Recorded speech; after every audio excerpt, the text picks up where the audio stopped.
ഡിജോ കാപ്പൻ, ഈ ഘട്ടത്തിൽ ഈ സംഘാടകരുടെ ഭാഗത്തുണ്ടായ വലിയ വീഴ്ചയുടെ വിവരങ്ങൾ പുറത്തുവരികയാണ്. അപ്പോൾ സംഘാടകർക്കെതിരെ ജാമ്യം ലഭിക്കാവുന്ന കുറ്റം മാത്രമാണ് ചുമത്തിയിട്ടുള്ളത്, വകുപ്പുകൾ മാത്രമാണ് ചുമത്തിയിട്ടുള്ളത്.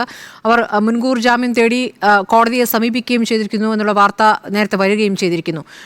ഇങ്ങനെയൊരു പരിപാടി, ഇത്ര വിപുലമായൊരു പരിപാടി, പോലീസ് സുരക്ഷ പോലും വേണ്ടത്ര ഇല്ലാതെ എങ്ങനെ നടത്താനാകുന്നു? GCDA ഇക്കാര്യത്തിൽ പൂർണ്ണമായും സംഘാടകരുടെ മേൽ കുറ്റം ചുമത്തുമ്പോഴും ഇതിൽ GCDAയ്ക്കും എത്രത്തോളം ഉത്തരവാദിത്തമുണ്ട് ശ്രീ ഡിജോ കാപ്പൻ?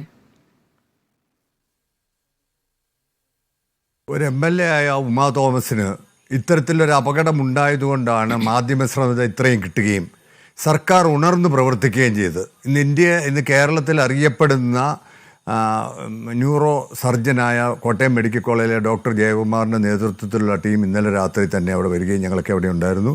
അവർ പരിശോധിക്കുകയും ഒക്കെ ചെയ്തതിൻ്റെ കാരണം മാധ്യമങ്ങൾ അതുപോലെ തന്നെ ആയിരങ്ങളുടെ പ്രാർത്ഥന അതുകൊണ്ട് മാത്രമാണ്. പക്ഷേ എനിക്ക് പറയാനുള്ളത് ഈ സംഘാടകർ വലിയ വീഴ്ചയാണ് ഇക്കാര്യത്തിൽ വരുത്തിയിരിക്കുന്നത്. അതായത് ഇങ്ങനത്തെ പരിപാടികൾ നടത്തുമ്പോൾ സർക്കാർ ചില ഗൈഡ് ലൈൻസ് പുറപ്പെടുവിച്ചിട്ടുണ്ട്.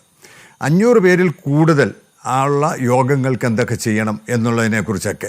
ഇതിനകത്ത് നമ്മൾ മനസ്സിലാക്കേണ്ട ഒരു കാര്യം, GCDAയുടെ ഈ ഗ്രൗണ്ട് പന്ത് കളിക്കാനുള്ളതാണ്. അല്ലാതെ കൊടുക്കുമ്പം അല്ലാതെ എന്തെങ്കിലും കൊടുത്തിട്ടുണ്ടെങ്കിൽ അതിന് ഗ്യാലറിക്ക് സ്റ്റെബിലിറ്റി സർട്ടിഫിക്കറ്റ് ഇത് അഡീഷണൽ പണിതാണ്. അവിടുത്തെ കസേരകൾ ഇളക്കി മാറ്റിയിട്ട് പണിതാണ്. അങ്ങനെ ആ പണിത ഇതിന് അവിടെ തന്നെ GCDAയുടെ ഒരു AEയുമുണ്ട്, ഒരു ഓവർസിയറുമുണ്ട്. അവരിത് പരിശോധിച്ചിട്ടുണ്ടോ ഇല്ലയോ എന്നുള്ളതാണ് ഏറ്റവും പ്രധാന കാര്യം. അവർ പരിശോധിച്ചിട്ടില്ലെങ്കിൽ അവരും ഇതിനകത്ത് പ്രതികളാണ്, അവരും ഇതിന്റെ ഉത്തരവാദിത്വം ഏറ്റെടുക്കണം. അവർ പറയുന്ന കാര്യം സുരക്ഷ ഉറപ്പാക്കണമെന്ന് സംഘാടകരുമായി ഒരു കരാർ ഒപ്പുവെച്ചിട്ടുണ്ട്, അത് പാലിക്കപ്പെട്ടിട്ടില്ല. അപ്പോൾ കരാറിൽ ഒപ്പുവെച്ചിരിക്കുന്നു എന്നല്ലാതെ അവരത് പാലിക്കുന്നുണ്ടോ, എന്തൊക്കെ കാര്യങ്ങളിൽ അവർക്ക് അനുമതി ലഭിച്ചിരിക്കുന്നു, ഫയർഫോഴ്സിന്റെ അടക്കം അനുമതി ലഭിച്ചോ, ഇതൊന്നും പരിശോധിക്കപ്പെട്ടിട്ടില്ല എന്ന കാര്യം ഉറപ്പാണല്ലോ.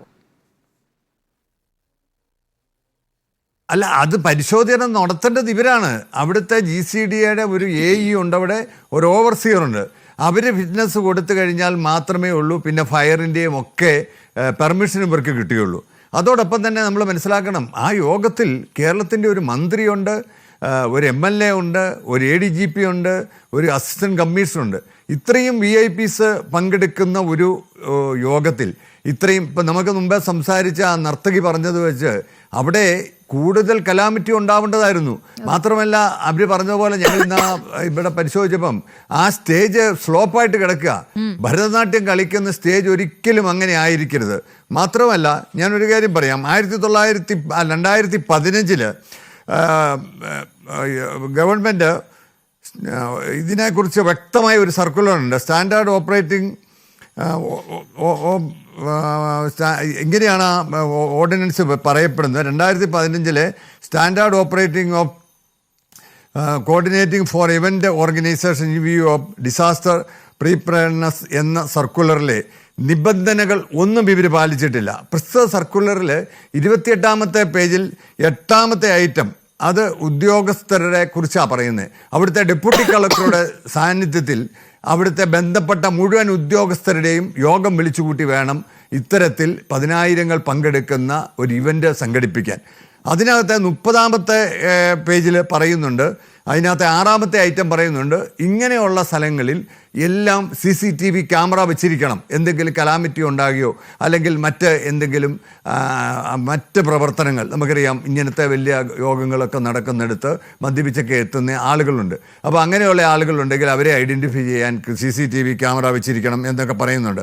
അപ്പം ഇതൊന്നും ചെയ്തിട്ടില്ല എന്നുള്ളതാണ് ഇവർ ചെയ്തിരിക്കുന്നത്. മാത്രവുമല്ല, ഇതിന് നിശ്ചിത കാലത്തിന് 30 ദിവസത്തിന് മുമ്പ് ഇതിൻ്റെ അപേക്ഷ കൊടുത്തിരിക്കണം എന്നുള്ളതാണ് ഇതിനകത്ത് പറയുന്നത്. ഇത് കൊച്ചിയിലെ പോലീസിന് ഇത് അറിയത്തില്ലാഞ്ഞിട്ടല്ല.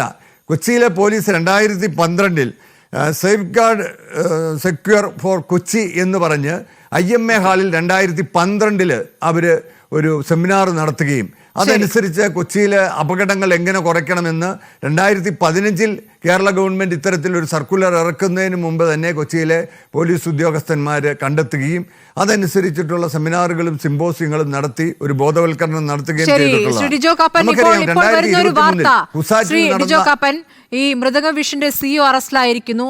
സിഇഒ ഷമീറിനെ അറസ്റ്റിലായത് പാലാരിവട്ടം പോലീസ് അദ്ദേഹത്തിന്റെ ഫ്ളാറ്റിൽ നിന്ന് പോയി പിടികൂടുകയായിരുന്നു. അത് അറസ്റ്റ് വരിക്കല്ല, അദ്ദേഹത്തെ പോയി അറസ്റ്റ് ചെയ്യേണ്ട ഒരു സാഹചര്യത്തിലേക്ക് എത്തുകയായിരുന്നു.